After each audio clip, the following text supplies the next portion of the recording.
myself. Yeah. I'm feeling myself. Welcome back to another episode of Loose Ends, everybody. I'm Cece. I'm Val. And today we are back together after a month apart. Yeah. I've been on the road for quite a while and have had other things to attend to. And so today, on Monday, January the 20th, we are filming this. You will, those of you who listen as soon as it's posted, will hear it later today after I edit and post it. And we wanted to do a show on laughter and the benefits of laughter. And as Val said earlier before we started really filming, the best thing we can do in light of recent events, most notably at noon today, when he who shall not be named is now the current president, the sitting president of the United States, it seems an appropriate thing to want to do would be to laugh. And so we wanted to do something around that because we know, and that's not the royal we, it's kind of, I'm speaking for the two of us here, and scientists have already demonstrated the validity and the healing aspects of laughter. And I'm trying hard today to find something to laugh about. She is. It's a sad day though, and I get that. And that's why I think we should, chug on and make this post. Yeah, because the little train who could. Because these are the areas, right? These are the little pockets of where we're going to find, what I believe is the good world. The good world. Yeah. And I don't know if it's that people have become inured, somehow not immune to, but just desensitized to the new norms of political discourse. For an example, the new and deeper fissures in our societies and our institutions. But it feels to me as though people have kind of just gone, I've had enough. It's like turn a blind eye. It'll be what it is. We got 4 years of crap to deal with, probably 3, because the worst shit is going to happen in the next 2 years. And it's going to happen fast. And I think these are all my personal opinions, obviously. I believe that the exponential speed of change is going to disrupt the internal sense, for those, and I'm speaking on behalf of people that I don't really know, which are ardent Trump supporters. I believe that they really believe in their beliefs. If you know what I mean. I mean, they believe what they believe, and that's okay. Everybody has the right to believe what they believe. Totally. I believe that their beliefs are going to get shaken by virtue of what gets. They kind of should, though, really, in a way, because when I said to you last week, the difference between the far right and the far left is the far right is their beliefs are all about what is offending them personally. Okay. And then we go, and there was this reason I have to be all the way over here as the left and be an extremist a little bit, because I have to balance out the scales, because it's not about me individually. I'm privileged. I'm a white woman in North America. I'm extremely privileged. Yeah. So I have to use my voice to help those who have a voice that isn't being heard. So that's why I stay over to and so my fight is for them and for the whole. And them, be specific when you say them. Marginalized groups. Okay. Any marginalized groups, whether that means you're homosexual, trans, whatever. Indigenous, Black, whatever. Mm-hmm. Whatever you are, it doesn't matter. It is my responsibility as somebody who is over at the far left to help them. Okay. And for me, my politics aren't based on what offends me. Like it's not offending me that there's a Pakistani person working in the convenience store. It's not Gotcha. offending me Yeah. that these things are happening. It offends them. Well, so that group of people that take offense in that are the ones that I'm speaking of here Right. in very general terms, and suggesting that some of the things that they believe in, justifiably so, you can take a perspective on both sides of the coin on this one.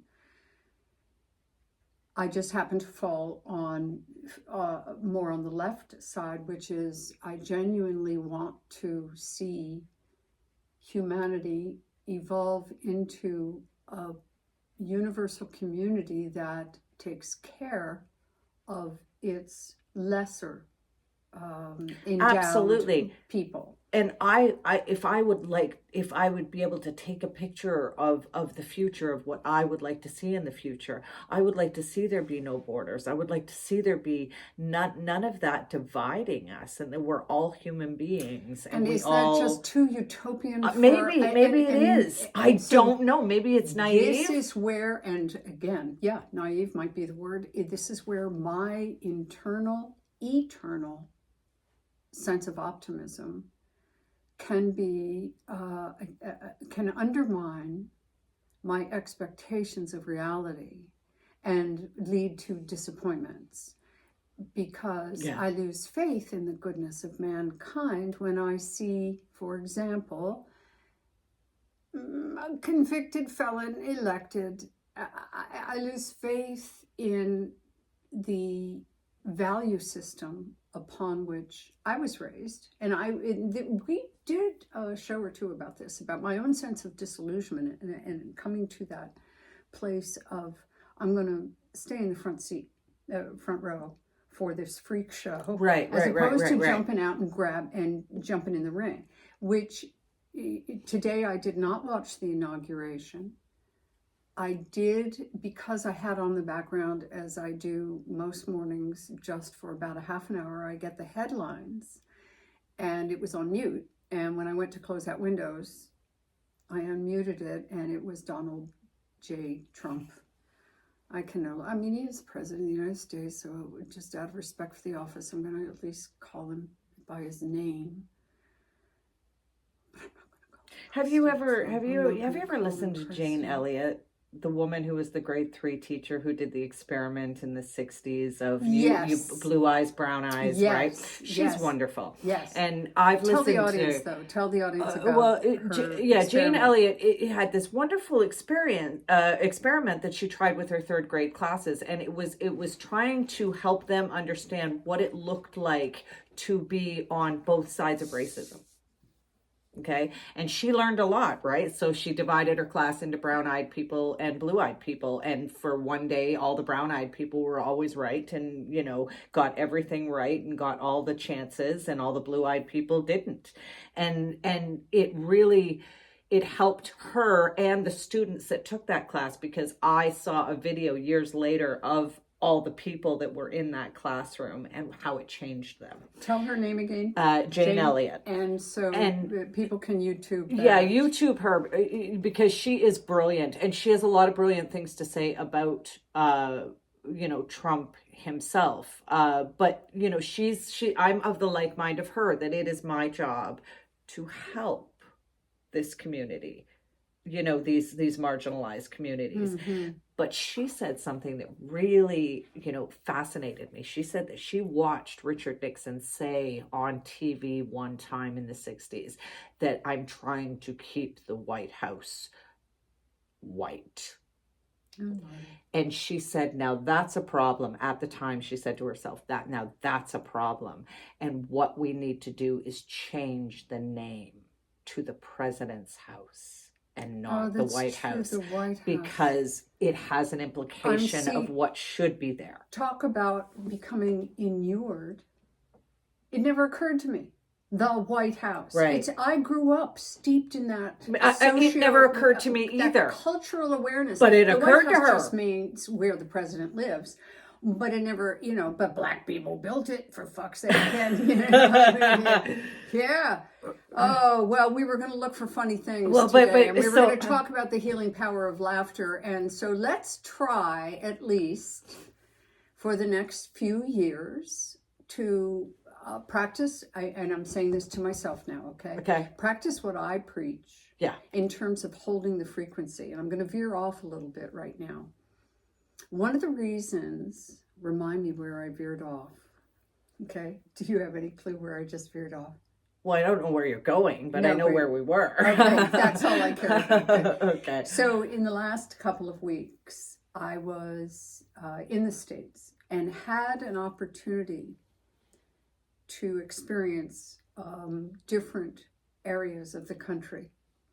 And the energy that was there, in my experience, this trip was significantly different than the energy several months ago when I went beginning of November. Now that was right before the election, and I think things were extremely tense. Obviously they were. This time it was, again, as if people energetically, I'm not saying anybody said anything. And that was part of it. Nobody said anything. Politics was not on the table anywhere in any household in which I visited. It was not a part of the public discourse where in previous years it always has been.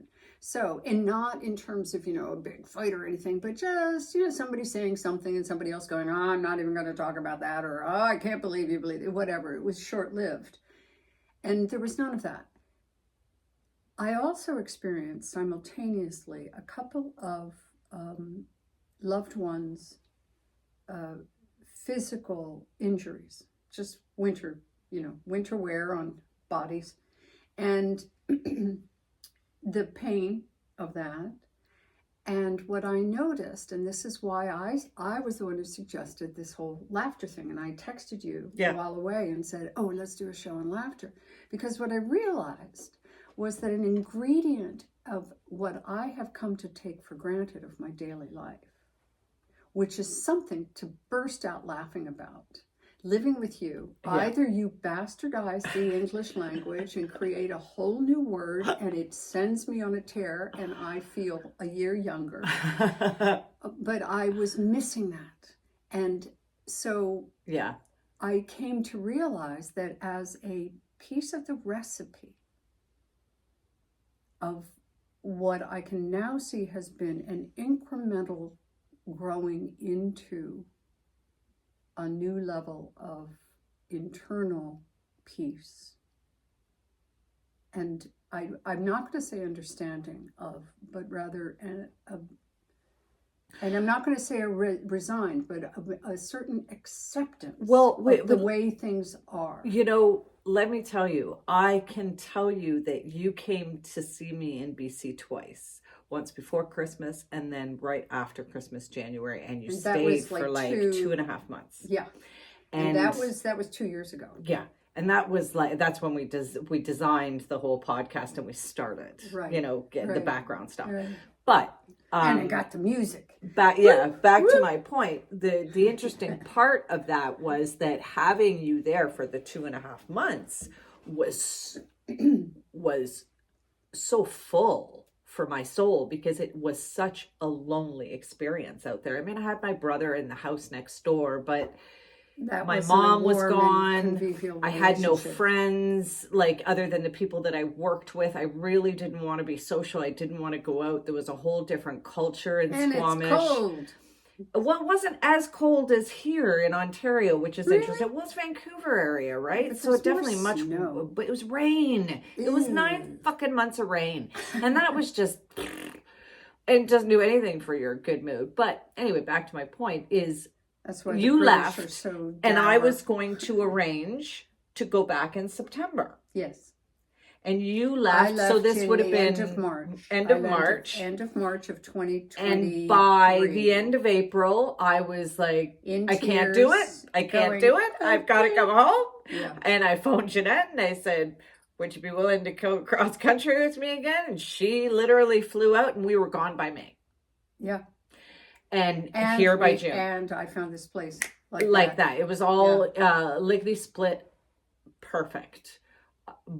But it was that laughter. It was that laughter, that everyday interaction that made me happy.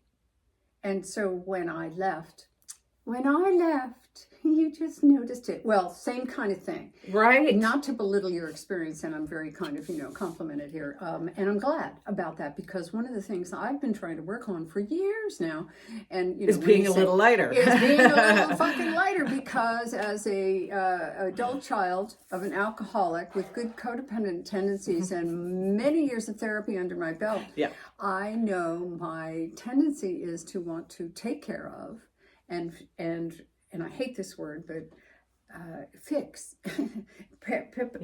issues for other people that maybe it didn't ask me to, but it was my responsibility growing up, and that's still a default situation anyway. So we have a good balance on that. Like, I've got it under control. I've got a finger on the pulse of that one. Yeah. But like, I know that. Well, with me name. anyway. I know that I know that demon's name, and that was part of it too.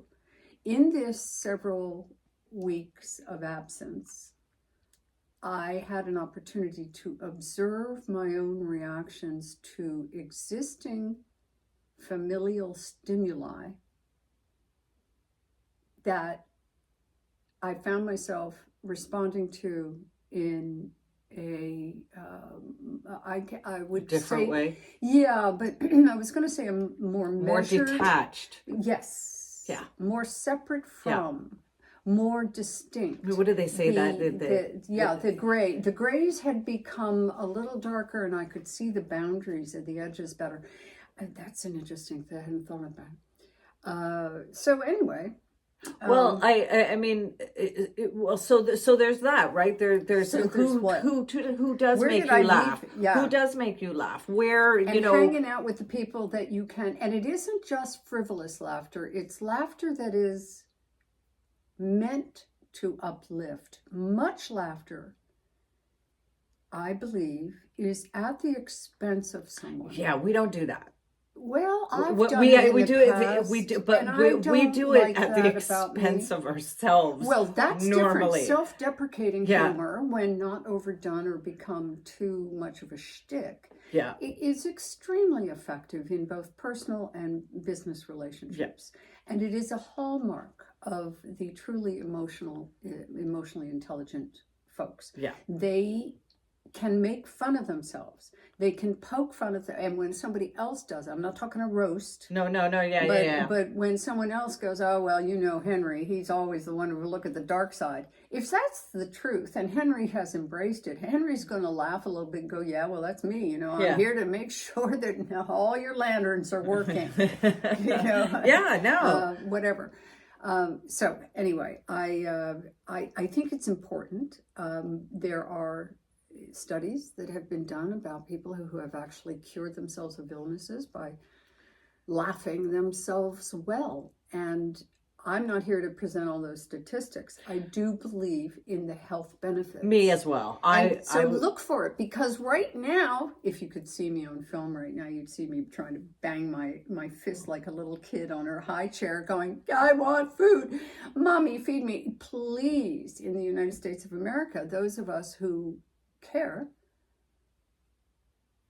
enough to hold the frequency must add to our recipe for that a daily dose of laughter, because else how else are we going to survive? It is like a buoy. It is like a lifesaver that they toss out when somebody's fallen overboard. Hang on to this until we come back for you. To be perfectly honest, in regards to it all, I really do think that the world is a different place. So I don't think history will necessarily repeat itself, because I think there's too much knowledge out there, too much instant knowledge. It's not taking. Who said history doesn't repeat itself, but it sure does rhyme? Well, and maybe so, and maybe things will have to get to a certain point before they get better, but.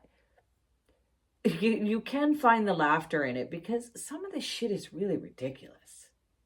Give me an example of something that's really ridiculous. Well, to me, Well, I it find takes it some water. utterly ridiculous that, we have all these white women in the States, which, at present time, I'm not actually proud of being a white woman. Like, because of The association by red gender state, and race. red state Well, women. so back to all these women. Well, so, it's the Trump is going to fix. I can't wait till the 21st. We're going to have lower grocery prices, lower gas prices, and just the He's idiocy. just figured it out that he can't do that on a whim. And now Georgia has just closed down all or most of their poultry farms due to avian flu. And so we get most of our eggs and poultry products. And so without eggs, you've got a lot of other things. No, but the United States does. Yes. And so egg prices are going to soar. Yeah. And my son went shopping and for eggs. It was like... he said, I can't believe it's like $10. Yeah. 18 or 10 of them or 12 of them, whatever. Yeah. See, I don't eat eggs, so what do I know? But people go, how do you not eat eggs? Well, if somebody wants to cook me up some scrambled cheesy eggs like my sister does up at the cabin, I'll eat them. But no, they're not something I stop. Right, and they're a staple just for me. Not. Yeah, I eat a lot of eggs. I'm a carbohydrate-based metabolism, and I always have been. I should have been born in the south of France. Right. Where a bagel a day or a baguette a day and fresh fruit and your cafe. Yeah, and I mean there's nothing wrong with that kind of diet as long as you have the other things you need in it, fruit, vegetables, and you do. And right? I do get some protein. I mean, but, I do make sure. It's a joke to me. It's a joke to me watching these women, and I think to myself, but you look intelligent. You look like you have a job. You look like you're taking care of yourself. You've had a little Botox. Like you have money. I guess it's just a joke to me that they're just so ignorant about the actual facts. But it's easier than researching the actual facts. And I like to consider myself pretty well informed, and in the face of other people who are better informed, I'm so not informed. Oh, yes. Well, sure, when it comes down to details and stuff, sure, I understand that. But on the grand whole of things, yeah, there just becomes a real, like that friggin' idiot who, automatically got on social media after Trump won and decided to paraphrase "your body, my choice," and just stupid things like that is, I think, unfortunately perpetuating. Here's the thing: fear. It's fear. People on the blue, women on the blue, in the blue, they feel in danger. The women on the blue, blue states, blue republic. Because they're coming for their bodies, right. But and their daughters, and I don't think people who voted for this will quite get it until maybe someone they love dies in a parking lot of a hospital, right? Or that's exactly what I'm talking about. Or all of a sudden circle. You don't want your kid to ruin their life because they're pregnant at 13 or whatever, right? That's what I mean. Until it comes home, right, and the beliefs change that these people hold are threatened. Yeah. That's when I believe there will be a crack, I hope. And I don't know if unity is a desire. Even as an eternal optimist, I don't see unity happening within my lifetime. I don't. Ugh. I wish I could say that I do, and I don't. Not right now, not in today's world. And I'll wait until tomorrow, because you know what? I bet you Trump's going to sign something like 100 executive orders today, and shit's going to start happening. Interestingly enough, the audience doesn't know this, or maybe they do. I don't remember if we shared it before, but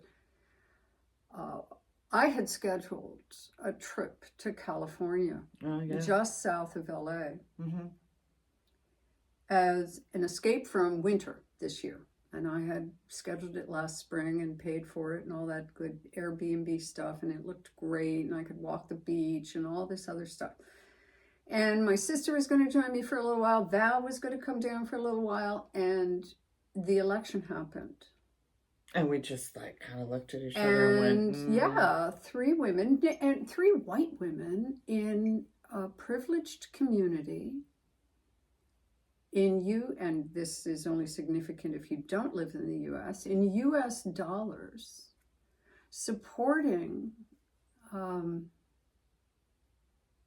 at a grander level US economic policies that we find discriminating. Now that isn't to say anything about California, because I happen to believe that, they're blue state. Yeah, but then the fires happened, and anyway, so we decided not to go. And now I'm really grateful, and I'm looking forward to the month of February here in my little. Well, it's funny because you holed say up in front of the fireplace. You say 3 white women, yeah, but I don't have an American passport. I didn't feel safe with a passport from another fucking country. True that. In these times. And even though it's Canada, I mean, and that's a sad statement that you even felt that strongly enough that you were the initiator. That I was. And you said to me, I'm not sure I can do this. Mm-hmm. And I went, It's because I have, this from my own abusive past, that I have structured my life. There's one thing I can control. It is my safety. Yeah. Yeah. And that will always be my priority because of my past. And that is how a lot of women think in North America. And so I am afraid for the women of the United States, even the dumb ones. Even the dumb ones with big hair. Yeah. Because I'm sorry you bought into it. And remember that expression we learned before, I'm sorry for the lessons you have to learn. That you have yet to learn. Yeah. And through this. So but at the end of the day, we are here. Yeah. And we're not there.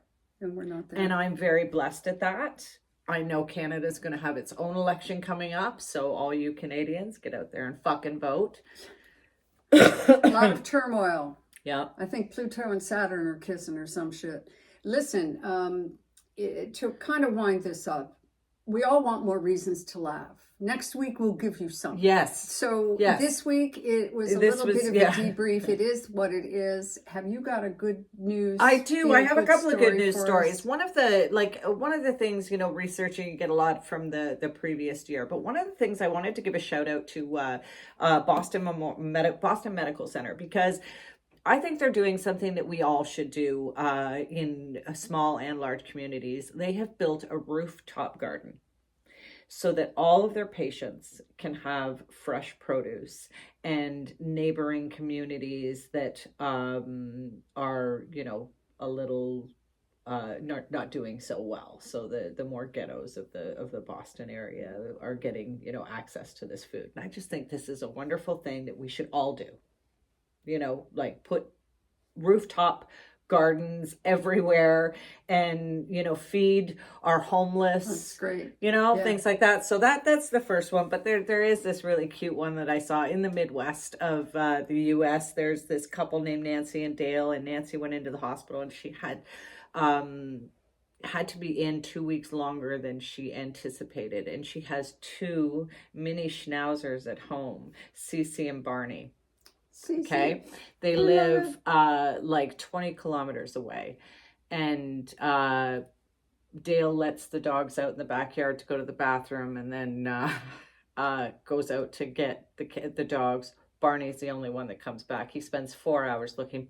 Cece is on the trail to the hospital, is found going through the front doors of the hospital, looking for her mom. And somebody notices, but she can't seem to figure out which elevator to take. So they see the tag, they call Dale. Dale's daughter decides to come out to the hospital to see, and they take Cece up to see Nancy, and they're like, "Did you sneak your dog in, Nancy?" And Nancy's like, "No, she did it all herself." But 20 kilometers she traveled just to see her mummy. And I just thought that was absolutely an adorable story. Oh, the power of dogs. I just spent 3 weeks with one of my true loves, my son's dog, Finny. And he's, great old mutt. Oh yeah, You can tell. But just he is like the perfect dog, and you can tell him to sit and stay, and he just stays there for hours, because he's with you. And if you told him to sit and stay, that's all he'll do. Yeah. Oh God, I miss him already. Anyway. Well, and one more little funny thing is a Canadian way of saying. A winter expression in Canadian is that is, if you don't like my bundle uppy, then you don't get to see my skimpy downy. Okay, what does that mean? A lot of people, walk, you have to bundle up here, Okay. And we do. So we bundle this up. is So true. if you do not want to see my bundle uppy, you do not get to see my skimpy downy. My skimpy Yeah. downy. Okay. So that's a. Well, there you go. I just learned something today. Have a wonderful week, everyone. Take care, everyone, and hopefully next week we'll make you laugh. Have a good one. Bye.